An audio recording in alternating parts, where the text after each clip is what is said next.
২৯ বছাকৰ সাৰ্বজনীন শ্ৰী শ্ৰী মন্দিৰত চাৰিদিনীয়াকৈ মহাশিৱৰাত্ৰিৰ ৰূপালী জয়ন্তী উদযাপন। 10 ফাগুনৰ পৰা 13 ফাগুনলৈ মহাশিৱৰাত্ৰিৰ ৰূপালী জয়ন্তী উদযাপন অনুষ্ঠিত কৰা হয়। মহাশিৱৰাত্ৰিৰ ৰূপালী জয়ন্তী উদযাপন সমিতি হিচাপে সভাপতি সুৰেন্দ্ৰনাথ শইকীয়া, কাৰ্যকৰী সভাপতি থানেশ্বৰ শইকীয়া, সম্পাদক ৰাতুল বৰা, মন্দিৰ পৰিচালনা সমিতি সভাপতি থানেশ্বৰ বৰা, কাৰ্যকৰী সভাপতি জয়ৰাম বৰা, সম্পাদক প্ৰকাশ শইকীয়া। সাৰ্বজনীন শ্ৰী শ্ৰী শিৱ মন্দিৰত চাৰিদিনীয়াকৈ মহাশিৱৰাত্ৰিৰ ৰূপালী জয়ন্তী উদযাপন হিচাপে দায়িত্বত সফল কৰে। সাৰ্বজনীন শ্ৰী শ্ৰী শিৱ মন্দিৰত চাৰিদিনীয়াকৈ মহাশিৱৰাত্ৰিৰ ৰূপালী জয়ন্তী উদযাপন কাৰ্যসূচী হিচাপে 10 তাৰিখে পৰিৱেশ নিৰ্ধাৰণ, মূলধন উন্মোচন, স্মৃতি তৰ্পণ, বৃক্ষপুলি ৰোপণ, দৌলৰ প্ৰাণ প্ৰতিষ্ঠা, বন্তি প্ৰজ্বলন, স্থায়ী শিল্পীৰ দ্বাৰা দিহানাম পৰিৱেশন কৰা হয়। দ্বিতীয় দিনা 11 ফাগুন ধৰ্মধ্বজা উত্তোলন, মন্ত্ৰী প্ৰজ্বলন, শোভাযাত্ৰা উদ্বোধনৰ লগতে আহাৰ গ্ৰহণ, বিশেষ সম্বৰ্ধনা জ্ঞাপন কৰা হয়। তৃতীয় দিনা 12 ফাগুন প্ৰতিযোগিতা উদ্বোধন, ৰচনা আৰু চিত্ৰাংকন প্ৰতিযোগিতা, দিহানাম পৰিৱেশন মঞ্চ উদ্বোধন কৰি যোৰহাট আৰু গোলাঘাট জিলাৰ ভিত্তিত দিহানাম প্ৰতিযোগিতা কৰা হয়। চতুৰ্থ দিনা 13 ফাগুন পূজা অৰ্চনা, গুৰুআসন প্ৰতিষ্ঠা, শিৱপুৰাণ পাঠ, নাম প্ৰসংগ, বঁটা বিতৰণী আৰু অনুষ্ঠান প্ৰসাদ বিতৰণ কৰা হয়। সন্ধ্যা প্ৰসংগ, 4 প্ৰহৰ, শিৱপূজা, ভাওনা প্ৰদৰ্শন, মন্ত্ৰৰ দেৱীত্ব লাভ, নাট, ধৰ্মধ্বজা অৱতৰণ সফলভাৱে সামৰণি পৰে। গোলাঘাটৰ পৰা ইয়ানুদ্দিন হুছেইন ৰিপৰ্ট।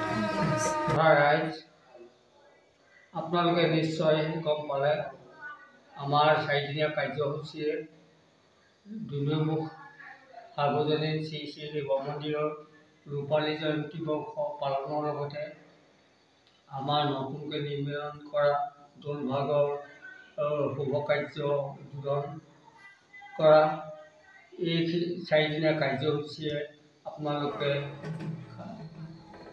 আমাক সহায় সহযোগিতা আগবঢ়াব বুলি আশা ৰাখিলোঁ।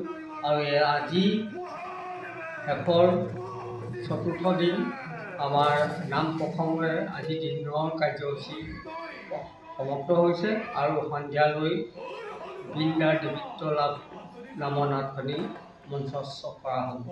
গতিকে এই উক্ত কাৰ্যসূচীত সদাশয় সকলো লোকে যি ধৰণে সহায় সহযোগ আগবঢ়ালে আপোনালোকৰ সকলোলৈকে মোৰ আন্তৰিক শ্ৰদ্ধা জ্ঞাপন কৰাৰ লগতে কৃতজ্ঞতা জ্ঞাপন কৰিলোঁ। আৰু আগলৈও আপোনালোকৰ এনে সহায় সহযোগিতা দিহা পৰামৰ্শ পাম বুলি আশা ৰাখিলোঁ। গতিকে আজি ভাওনা প্ৰদৰ্শনত আপোনালোকে সকলোৱে উপভোগ কৰিব বুলি মই আশা ৰাখিলোঁ।